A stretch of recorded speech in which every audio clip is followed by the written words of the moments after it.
بسم اللہ الرحمن الرحیم ان الحمد للہ نحمده نصلی علی رسول الکریم اما بعد۔ سورۃ بنی اسرائیل آیت نمبر 89۔ وَلَقَدْ صَرَّفْنَا لِلنَّاسِ فِي هَذَا الْقُرْآنِ مِنْ كُلِّ مَثَلٍ فَأَبَىٰ أَكْثَرُ النَّاسِ إِلَّا كُفُورًا۔ اللہ تعالیٰ فرماتے ہیں کہ ہم نے تو اس قرآن میں لوگوں کے سمجھنے کے لیے ہر طرح کی مثالیں، ہر طرح کی حجج، ہر طرح کی حجتیں، ہر طرح کی مفہوم کو بیان کر دیا ہے، مگر اکثر لوگ کفر کرتے ہیں، کفران نعمت کرتے ہیں۔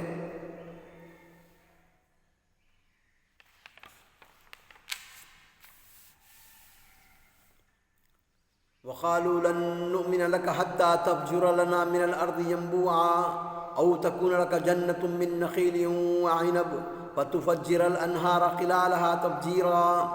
انہوں نے کہا کہ ہم تجھ پر ہرگز ایمان نہیں لائیں گے یہاں تک کہ تو ہمارے لیے زمین سے کوئی چشمہ جاری کر دے۔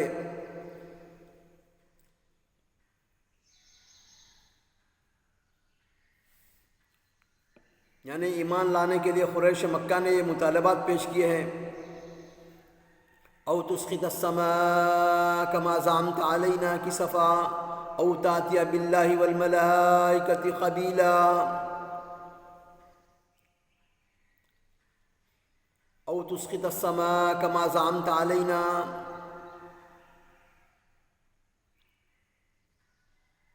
کیا آپ کے لیے کوئی باغ یا آپ کے لیے کوئی باغ ہو جو کھجوروں اور انگوروں کا، اور ان کے درمیان آپ بہت سی نہریں جاری کر دکھائیں، یا آپ آسمان کو ہم پر ٹکڑے ٹکڑے کر کے گرا دیں جیسا کہ آپ کا گمان ہے، کہ یا آپ خود اللہ کو اور فرشتوں کو ہمارے سامنے صف بستہ کھڑا کر دیں۔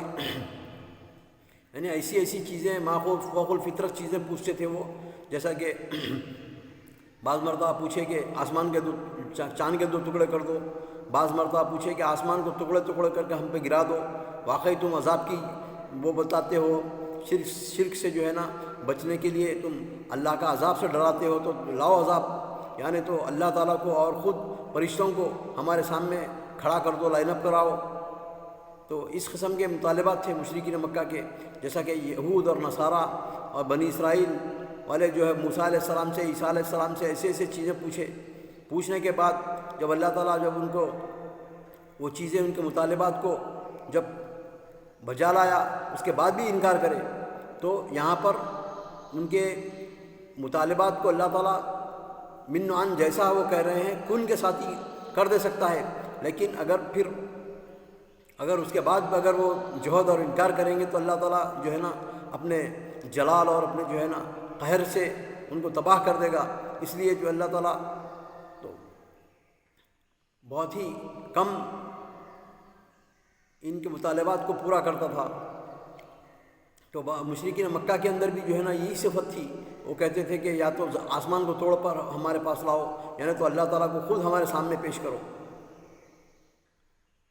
او یکون لک بیت من زخرف او ترقی فی السماء ولن نؤمن لرقیک حتی تنزل علینا کتابا نقرؤه قل سبحان ربی هل كنت الا بشر رسولا۔ تو اللہ تعالیٰ فرماتے ہیں کہ ان سے کہہ دو کہ میرے ہاتھ میں کچھ نہیں ہے، میں تو رسول ہوں، تم میں سے ایک تمہارے ساتھ جو انسان بستے ہیں ان انسانوں میں سے ایک انسان ہوں میں، اور بشر ہوں، اور مجھے اللہ تعالیٰ کی طرف سے وحی آتی ہے۔ میرے ہاتھ میں معجزات اور یہ تمام یہ واقعات کو لانے کا میرے ہاتھ میں کوئی وہ نہیں ہے، اللہ تعالیٰ جب چاہا جب لا سکتا ہے۔ تو آپ کہہ دیجئے، اللہ تعالیٰ فرماتے ہیں۔ زخرف کے اصل معنی ہیں زینت کے ہیں، مزخرف یعنی زینت والی اور خوبصورت اور بیل بوٹے والی چیز، اور اصل میں سونا، تو سونا وہ پوچھتا ہے کہ سونا ہمارے سامنے پیش کرو۔ یہاں اس بات کے معنی سونے کے ہیں، یعنی ہم میں سے ہر شخص اسے صاف صاف خود دیکھ سکتا ہے۔ ایسی کتاب کو لاؤ، اگر تم پر وہی نازل ہوتی ہے بولتے تو لاؤ کتاب چھپی ہوئی کتاب ہمارے سامنے، تاکہ ہم خود دیکھ سکیں۔ تو انہیں مل کر انکار اور جہد کی ان کی پالیسی تھی ہمیشہ۔ مطلب یہ ہے کہ میرا رب تو ہر طرح کی طاقت رکھتا ہے، وہ چاہے تو تمہارے مطالبے آنے واحد میں لفظ کن سے پورے فرما دے سکتا ہے، لیکن جہاں تک میرا تعلق ہے میں تو تمہاری طرح ایک بشر ہی ہوں۔ کیا کوئی بشر ان چیزوں پر قادر ہے جو مجھ سے ان کا مطالبہ کرتے ہو؟ ہاں، ان کے ساتھ میں تو اللہ کا رسول بھی ہوں، لیکن رسول کا کام صرف اللہ کا پیغام پہنچانا ہے، سو وہ میں نے پہنچا دیا اور پہنچا رہا ہوں۔ لوگوں کا مطالبات پر معجزات ظاہر کر کے دکھانا یہ رسالت کا حصہ نہیں ہے۔ البتہ اگر اللہ چاہے تو صدق رسالت کے لیے معجزہ دکھا دیا جا سکتا ہے، لیکن لوگوں کی خواہشات پر اگر معجزے دکھانے شروع کر دیے جائیں تو یہ سلسلہ تو کہیں بھی جا کر رک نہیں سکے گا۔ ہر آدمی اپنی خواہش کے مطابق نیا معجزہ دیکھنے کا آرزومند ہوگا، اور رسول پھر اس کام پر لگا رہے گا تو تبلیغ و دعوت کا اصل کام ٹھپ ہو جائے گا۔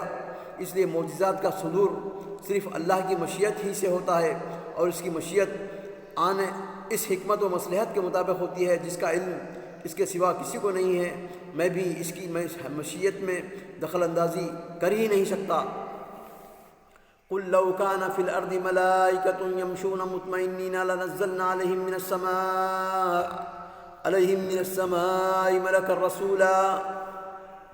آپ کہہ دیں کہ اگر زمین میں فرشتے چلتے پھرتے اور رہتے بستے ہوتے تو ہم بھی ان کے پاس کسی آسمانی فرشتے ہی کو رسول بنا کر بھیجتے۔ اللہ تعالیٰ نے فرمایا، جس زمین میں انسان بستے ہیں تو ان کے لیے ہدایت کے لیے رسول بھی انسان ہی میں سے ہوں گے۔ غیر انسان رسول انسانوں کی ہدایت کا فریضہ کیسے سر انجام دے سکتے ہیں؟ ہاں، اگر زمین میں فرشتے بستے ہوتے تو ان کے لیے رسول بھی یقیناً فرشتے ہی ہوتے۔ قل کفی باللہ شہیدا بینی وبینکم انہ کان بعبادہ خبیرا بصیرا۔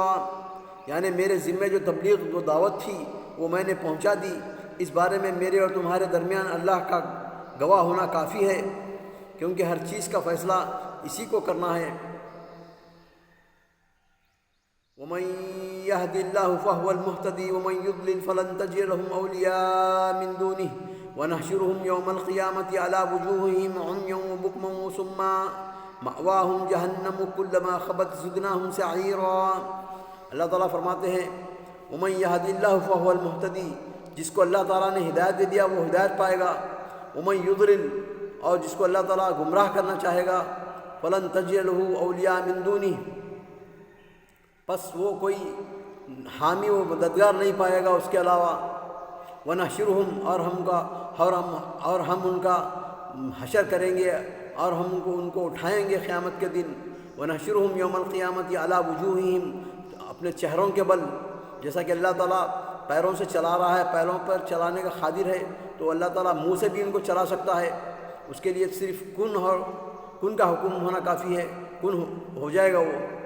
تو اللہ تعالیٰ قیامت کے دن مشرکین و کفار کو جو ہے نا چہروں کے بل چلائے گا۔